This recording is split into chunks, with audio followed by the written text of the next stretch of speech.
With the recent massive reveal of version 2.0 dropping as the next update after 1.4, it is certainly looking to be the best update by far, especially when we are receiving a new region that has been hinted for a while now, being Rinascita, which does look absolutely stunning and completely different from the usual dark atmosphere within WutheringWaves. In addition, we are receiving 5 brand new characters which all look insane and might just sway players away from spending any more astrites throughout version 1.4. Though that is completely down to you, and focusing more on 2.0 onwards, I'll be going over the newly revealed characters, some kit and element speculations, the order they will possibly drop in, and the huge amount of potential value they hold. Just before we jump into it, as always, would really appreciate it if you could subscribe to the channel for more WutheringWaves content and drop a like if you enjoyed the video. Now, kicking it off with Carlotta, which was revealed in the 2.0 reveal trailer alongside Roccia, meaning she is likely dropping as one of the first 2 characters next update. Also, there are multiple sources that have claimed that they will in fact be dropping as the first 2 characters in version 2.0, but whether Carlotta will be in the first or second phase is yet to be determined. Now, before the 2.0 trailer and characters being revealed, 5 random images of items were shown as teasers for version 2.0, but later we found out each item represents one of the newly revealed characters, and as for Carlotta's item, it is in fact her weapon which she is holding in the official drip reveal, and as we can clearly see, it is a rifle made out of ice. So that essentially confirms that Carlotta would be Glacier type and our long awaited 5-star gun character. Of course, that does mean Kuro has likely resolved a slight issue with gun characters feeling a bit clunky and underwhelming, whereas they really should be one of the most fun characters to play with, having fast-paced and smooth gameplay, especially with dual-wielding gun characters, which are pretty much all of our gun characters currently. However, since Carlotta does seem to just be wielding a rifle, unless she has a special mechanic where she will be able to dual wield with another gun, she might not have that fast-paced gameplay that dual wielding gun characters should have. So with that in mind, to compromise for the lack of speed, I would definitely expect Carlotta to deal significantly more damage, which is generally the idea with larger guns. So Carlotta definitely has potential to be a great damage dealer with explosive DPS. But due to how unique Carlotta is, being a 5-star gun character which we haven't seen before and is wielding a rifle opposed to the standard dual pistols, it would be quite difficult as of now to state exactly how much DPS she will be capable of dealing, meaning we will definitely have to wait on Kuro to reveal that closer to her release.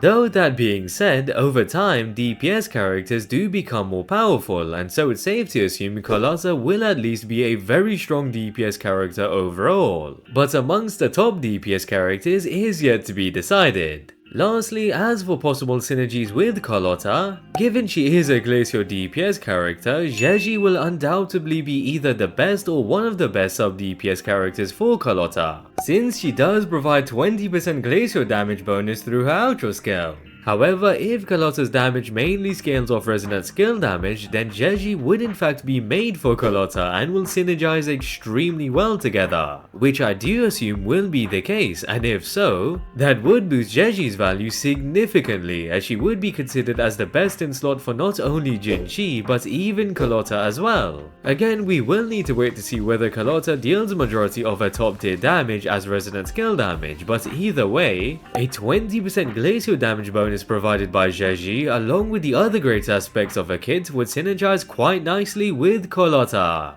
Now, as for the second character dropping in 2.0 being Roccia, in regards to the official drip, it does display a lot of purple from her outfit to the briefcase and even a ghost behind her. So with that, alongside the rumor of Camellia's dedicated sub DPS likely dropping in version 2.0, it would be fair to assume Roccia is going to be a Havoc type character, and as for her weapon, she is most likely going to wield either a rectifier or a gauntlet, as we can't really see a clear indication of the weapon she will utilize. But I am steering more towards Roccia being a rectifier character purely due to the ghost behind her, since it would be fair to expect for Roccia to be able to command the ghost to attack enemies for her, meaning a rectifier would be the best bet. Additionally, as there isn't a Havoc rectifier character in the game at all, it does provide more of a reason for Roccia to likely be a Havoc type rectifier character. Though with that said, there isn't a Gauntlet heavy character as well, so she really could be either. Now with the fact that Roccia will be able to support Camellia, it most likely means she will have an outro skill to boost basic attack damage by 25% and possibly havoc damage bonus by 20%,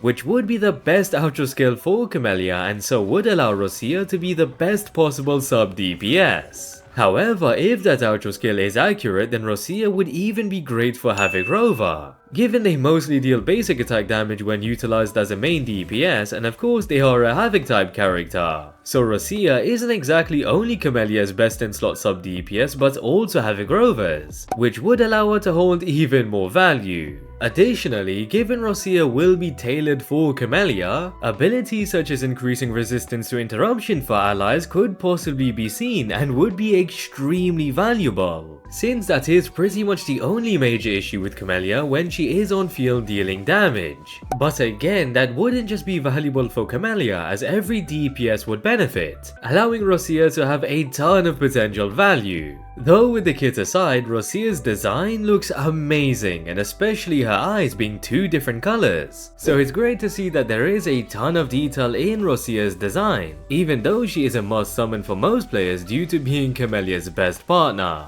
Now diving into uncharted territory and going beyond version 2.0, we have Phoebe, Brant, and my personal favorites out of the newly revealed characters, Zani. With these three characters, they really could drop at any time, but as for what I believe the order of release will be, which coincidentally goes hand in hand with the order they were revealed, Phoebe and Brant likely will be the characters dropping in version 2.1, and Zani will be dropping in 2.2 alongside another character which is yet to be disclosed. Of course, I could be completely off in terms of the order of release, but specifically with Zani, I assume she is the most hyped character out of the bunch, so they will likely want to leave her to last to keep players on edge. Though regardless of when they drop and focusing more on their kits, kicking it off with Phoebe, which is arguably the magistrate of Ragana, definitely is looking to also be a rectifier user since she is wielding a cane in her official drip, which will likely be casting projectiles from it just like a mage. Regarding her element, she certainly looks like our next Spectral character,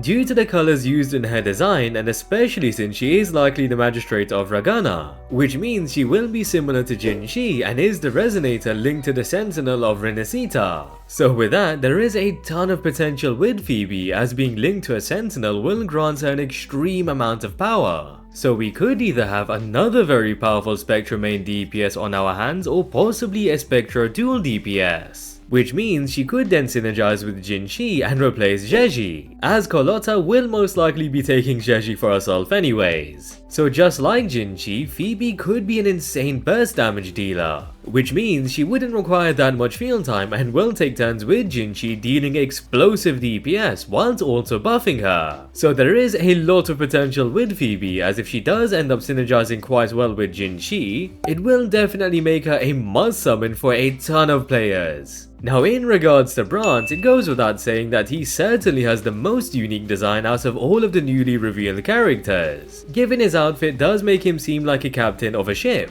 So with that, along with Rinascita looking like a water-based region, does hint at seeing massive ships there which we could possibly interact with. Now specifically with Brant's weapon type, it's pretty clear to see that Brant will wield a one-handed sword as he is holding one by his side. As for his elements, given we don't have an Electro one-handed sword character as of yet, it definitely suggests that Brant may possibly be our first Electro one-handed sword character and will be a main DPS. Of course with that, it means Brant would contend with Zhang Liao being another Electro main DPS. However, Brant could offer a completely different style of gameplay to Zhang Liao and deal near enough the same level of DPS, allowing for neither of them to completely edge the other one out. In addition, as Zhang Liao is a DPS that requires a lot of field time, Brant could be a burst damage dealer and would require significantly less field time, allowing him to synergize with many more characters than Zhang Liao, even though Yinlin would still probably be his best sub DPS option. So with that, it would allow the both of them to be viable Electro DPS characters to utilize, ultimately leaving you with the choice to play with either of them.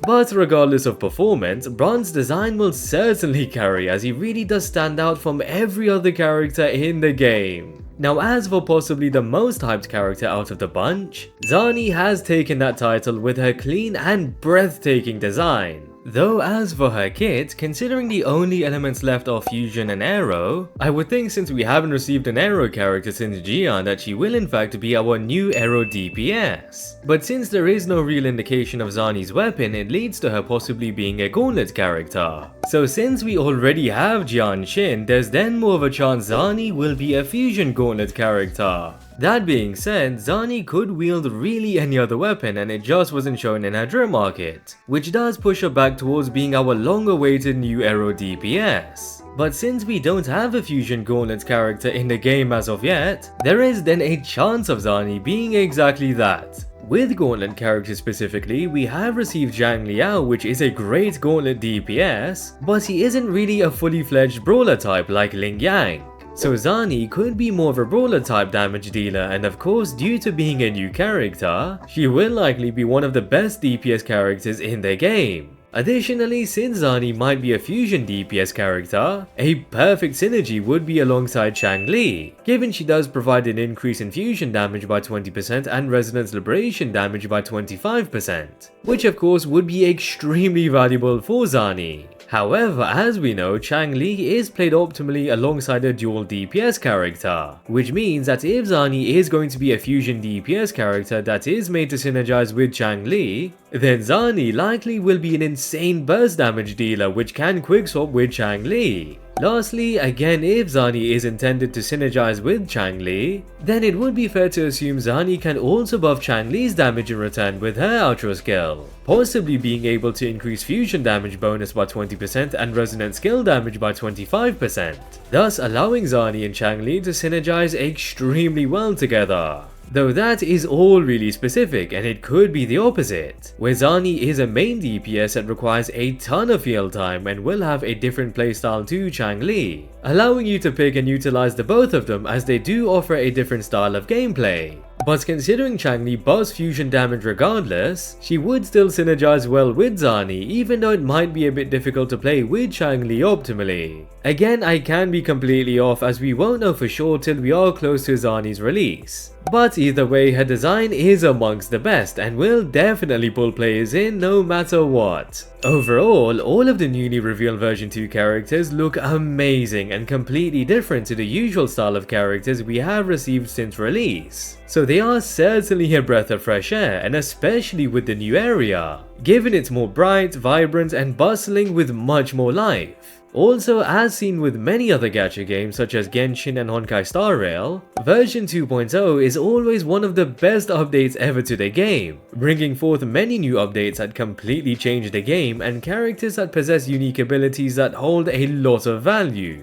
Though even if the new characters aren't meta-defining, as mentioned, their designs are on a completely different level, and I'm sure many players are going to be looking forward to picking them up in the next few version updates. So with that, continuing to summon for 1.4 banners will be tricky, but is completely down to you. Though given how amazing the brand new version 2 characters look, I would definitely advise to reconsider if the banners in 1.4 do hold enough value, as you will definitely need as many Ashrites as you can get for the banners in 2.0 onwards. And with that, I hope you guys enjoyed the video. Would really appreciate it if you could subscribe to the channel for more WutheringWaves content, and if you enjoyed the video, drop a like. Also, drop a comment down below on which of the new characters you are looking forward to the most. And if there's any speculations you have regarding the newly revealed characters, feel free to drop them in the comments. And yeah, hope to catch you guys later.